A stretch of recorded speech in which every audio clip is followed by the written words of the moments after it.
இதுக்கு முந்தின வீடியோவில் எக்ஸலோட பேசிக் கான்செப்டை கம்ப்ளீட்டாக கவர் பண்ணியிருப்போம். பார்க்காதவங்க அந்த வீடியோவை பாருங்கள்.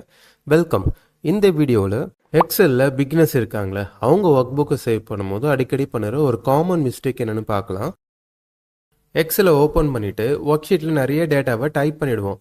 ஆனால் சேவ் பண்ணலான்னு நினைக்கிற நேரத்தில் சடனாக சிஸ்டம் கிராஷ், பவர் கட், இந்த மாதிரி அன்அவாய்டபிள் ரீசன் வந்தால் கம்ப்ளீட்டாக டேட்டா லாஸ் ஆகும். அதால் இந்த வீடியோவில் நம்ம டேட்டாவை லாஸ் ஆகாமல் தடுக்க எக்ஸலில் ஒர்க் புக் எப்படி ப்ராப்பராக சேவ் பண்ணலான்னு பார்க்கலாம். முதல்ல சேவஸை பற்றி பார்க்கலாம். நீங்கள் டேட்டா என்ட்ரி பண்ணுறதுக்கு முன்னாடியே சேவ் பண்ணுறது ஒரு நல்ல ஹேபிட். அப்படி பண்ணினா தான் நமக்கு டேட்டா லாஸ் ஆகாது. அது மட்டும் இல்லாமல் நீங்கள் ஃபைலை ஃபஸ்ட் டைம் சேவ் பண்ணுறீங்கன்னா கண்டிப்பாக சேவஸ் ஆப்ஷனை தாங்க முதல்ல யூஸ் பண்ணணும். அது ஏன் தெரியுமா? அதை இந்த வீடியோட கடைசியில் சொல்கிறேன். இப்போ சேவஸ் ஆப்ஷனை ஸ்டெப் பை ஸ்டெப்பாக எக்ஸ்பிளைன் பண்ணுறேன். கவனமாக கவனிங்க.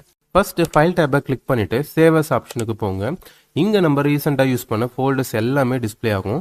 இதில் உங்களுக்கு எந்த ஃபோல்டர் வேணுமோ அதை சூஸ் பண்ணுங்கள். ஃபார் எக்ஸாம்பிள், நான் இங்கே டெஸ்க்டாப் ஃபோல்டரை கிளிக் பண்ணுறேன். உடனே ஒரு சேவஸ் டயலாக் பாக்ஸ் ஓப்பன் ஆகும். இதில் ஃபைல் நேம் என்ன கொடுக்கலான்னா, ஓகே, நான் ஸ்டூடெண்ட்னு கொடுத்துட்டு ஃபைலில் சேவ் பட்டனை கிளிக் பண்ணுறேன். அவ்வளோதாங்க.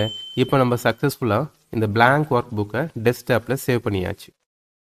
ஓகே, நெக்ஸ்ட் சேவை பற்றி தெரிஞ்சுக்கலாம். இந்த மெத்தட் நம்ம எப்போ யூஸ் பண்ணணும்னா, ஆல்ரெடி சேவ் பண்ண ஃபைலில் டேட்டாவை என்ட்ரி ஆர் சேஞ்ச் பண்ணுறப்போ இந்த மெத்தடை யூஸ் பண்ணணும். ஃபார் எக்ஸாம்பிள், நான் இந்த ஸ்டூடெண்ட் ஃபைலில் சம் நேம்ஸை என்ட்ரி பண்ணுறேன். குமார், ராஜேஷ், மதன், எக்ஸெட்ரா. இந்த மாதிரி நேமை என்ட்ரி பண்ணிகிட்டே வரும்போது ஃபியூ செகண்ட்ஸுக்கு ஒரு தடவை சேவ் பண்ணியே ஆகணும். அப்போ தான் நமக்கு டேட்டா லாஸ் ஆகாது.